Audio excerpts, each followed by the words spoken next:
Hello and welcome to the Tea Party Hardy channel. Alright, this is going to be a review for the 10-part series The Last Dance, the story of the Chicago Bulls, and Michael Jordan. In that order, pleasantly so. Okay, before we get started, you should know I am not that much of a sports fan, and I do have a personal grudge with this video because I was a humongous fan of Barkley when he was with the Phoenix Suns, because at the time I lived in Phoenix. And, yeah, one of those three-peats was destroying my team, so it was very painful to watch this from that point of view. Alright, anyways, that was pretty much my only heavy-duty involvement with basketball as a fan. So, yeah, here we go. Alright, so it is a 10-part series. It looks at the life of Michael Jordan, and, unsurprisingly, then it looks at the life of Scottie Pippen, and I was very glad to see and hear many times that Jordan without Pippen was Jordan without Pippen. That, oh my gosh, did he need him? So they definitely do not let that slide. That's in there quite solidly. And then you get the story of Dennis Rodman. He actually gets almost as much time as does Jordan, just because Rodman is he's such the bad boy. Okay, so you spend the first, let's see, there's 10 episodes. You spend the first 8 episodes learning about the characters of this story, the human beings, and that was kind of interesting. The thing that I really don't like in my documentaries is I despise when they don't do historical ones in chronological order, and this is all over the place with the timeline. It's so confusing. The worst part is when they have Jordan go into baseball. That's fine. They set you up really good. They show you why he retired with his dad's death and everything like that. Then it goes to baseball, and then it comes back to the next episode, and he's just back playing basketball. And it's like, did he unretire? What happened with the baseball thing? And that's not the only time they do that. There's a section where after his dad died, that it introduces you to one of his security guards, who is not in this picture, though you can see this guy right here has got his gun. He's going to shoot Michael Jordan right there. Oh no, he's not going to shoot him. This is one of his security guards, and yeah, he's packing heat, baby, because he's got a quarter and nobody's getting a quarter off of MJ. You want to be like Mike? Carry a quarter and throw it at the wall and see if you can do it. Anyway, it talked about the security guard dad, who he looked at as a father figure, and it talked about how that fellow had cancer. And then you just never hear from him again. I'm like, this is the worst storytelling I have ever seen. The timeline looks like it got thrown onto the road, ran over by a freeway amount of cars, and then picked back up, chewed on by the dog, and then aired in that order with those holes. I'm like, oh my gosh. Ugh. So while I appreciated the stuff with Pippen and the stuff with, well, I didn't really appreciate the stuff with Rodman because I'm not a Rodman fan, and I was extremely surprised in the one scene where they show Carmen Electra, and she talks about how she's with Rodman, and Jordan comes to the hotel room, and then in the footage you see Carmen Electra pull her legs up and put her arms around her legs to show how she was hiding under the covers when he came over. Now, she's in a chair when she does this, but it wasn't until that moment I'm like, oh my god, she's tiny. Carmen Electra is really tiny. And when you consider the size of these individuals she's hanging around, I was at, remember I told you I was a fan of the Phoenix Suns. Well, the coach of the Phoenix Suns the year before that, or possibly 2 years, was the coach at my university. So they would use our university for the NBA warm-ups, we all discovered, because I go to PE class. Yeah, we had PE class in college, go figure. And I go in there and I'm like, and I'm not very short actually. I'm not really tall, but I'm not very short. But anyways, I go in there and like, I'm standing next to these people's kneecaps. I'm like, oh my god, where'd these freaking giants come from? And it was the Utah Jazz, and they were there practicing. And it's like, holy crud, they're tall. I mean, they're like really tall.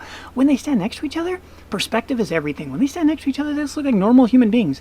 And then you put them next to, like, this dude with the freaky hair. He's probably 6 feet tall. But look, he comes to his, like, look how much he's got to hunch over. It's, oh my god, they're big. Anyways, so I didn't like the jagged version of the history telling. It was extremely confusing and got worse as it went. Obviously, I mean, I'm pointing out episode 8, 9, and 10. Now, what did happen in 9 and 10? I think they ran out of footage that they found interesting to do the story of the players, because when you get to 9 and 10, it's just the playoffs. And then, so says me, the worst feature of the documentary, well, no, the jagged timeline's the worst feature of the documentary. It's not even close. Then the second worst feature of the documentary is they do interviews from the here and now, but they don't do a where are they now. You just hear them reflecting back, and it's like, it would have been lovely to hear what Michael Jordan does besides smoke a cigar and stare out this gigantic window of a humongous house with no furniture in it. It would be lovely to find out what any of them are doing. Any of them at all. It would have been nice, but no. No, they didn't. And, you know, there is life after sports, but you're not going to find out what it is in this documentary series. So, I got asked to watch this series. That's why I'm coming to it late. I was asked to watch this by a coworker, and I'm like, okay, fine. Because he knows I really like documentaries. So I did watch it. And what did I learn? That Michael Jordan was he's not dead. Michael Jordan is insanely driven, and I don't think he would disagree with the adjective insanely driven. Holy moly, is he driven. And he can back it up, and he works so hard, but holy mackerel, is he a pain in the tushy to work with, as everybody points out. But, as they also point out, the only way you can succeed to that level is to work with pains in the butts, and there's really no exception to that. Everybody likes to point to Abraham Lincoln and say, you know, where he had that fortitude. Abraham Lincoln's life sucked. His dad used to beat him, like old school beat him. That wasn't even 18. Was that 1800s? Late 1700s, early 1800s. No, it would be the 1800s, because 1861. Yeah, 1800s style beat him. And that's awful.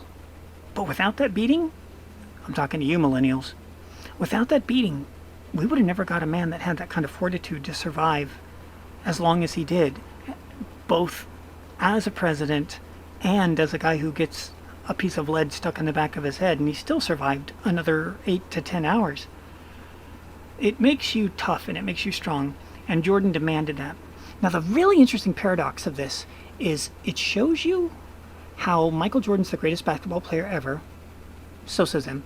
Okay, because there's different time eras. But anyways, Michael Jordan's the greatest basketball player ever. But without the team, it wouldn't have happened. It was such, and the coach, of course, it was such a mutual foundation of success, as they found out when Pippen left for a while. And when you do watch it, if you don't already know, whoa, did Pippen have every reason in the world to leave for a while. There's only one thing that they show in the documentary that was like, yeah, that was kind of a boo-boo. Leaving the team for a while wasn't a boo-boo. If you already know Pippen's history, you'll know what I'm talking about. I don't want to do that as a spoiler, because it really does build to that at one point. So Jordan's a big pain in the tushy, but it worked. But Jordan, without everybody else, would never have been known. It's almost like the Founding Fathers, where this magical time brought these magical people together that only were magical because of the time and because of their unity. You could say that with Jefferson, Adams, Washington, Franklin, and you could say it with Jordan, Pippen, Rodman, and the other people that destroyed my life when they crushed the Phoenix Suns. Yeah, those guys. Not the only people. The Utah Jazz took it just as hard. Oy vey. Anyway, so that's what it offers. The episodes flow pretty well. The introduction feels exactly like the beginning to the McWinnings, whatever that movie. What was that documentary called? The McMillions. Yeah, McMillions. And it worked on McMillions because McMillions was cheesy, as in cheeseburger. But it was off in this. It was really off. And yeah, so is it worth a watch? I definitely recommend the first 8, even though you're going to get a huge headache trying to follow the timeline, if you want to know about the human beings and what it took to be at their level. If you don't need 9 and 10 at all if you're not a sports fan, because it's just the basketball games. You can so tell I'm not a fan. It's like, it's just the basketball game. Yeah, so yeah, there's that. If you're a sports fan, then you're like slapping me upside the computer right now and going, no, come on, that's the best part. Yeah, okay, if you enjoy it, good. good for you. And then what else? I guess that's it. It's if you can, but it's such a shame that they didn't do Where Are They Now when they're interviewing all of them. Really a shame. But what you gonna do? Because I'd like to know. Yeah, I was just gonna say I'd like to know what happened to them. The coach, I know he went to the Lakers for a while, but no. They do introduce Kobe for a couple of seconds, and they dedicate that episode to him. It's really bizarre to watch all these people that are like, they've gotten up there in years, which kind of sort of means I have too. Boo. And then they show little baby Kobe, and like, dang, and he's already dead. That's whew. Somebody made the wrong choice on coming home. The only helicopter in the air. Everybody else landed, but he didn't. What an interesting conversation it must have been between him and the pilot. Two alpha males trying to decide what to do about that fog. 45 minutes later, everything would have been fine. Or they could have just simply landed. They flew over Burbank for over an hour and a half. It's like, dude, land at the frickin' airport and walk home. Sad. Just sad. It's really terrible. Beautiful families destroyed. I don't want to end on that bummer note. Let's just be glad this guy didn't shoot this guy, and yeah, that's the best I can do for a funny out.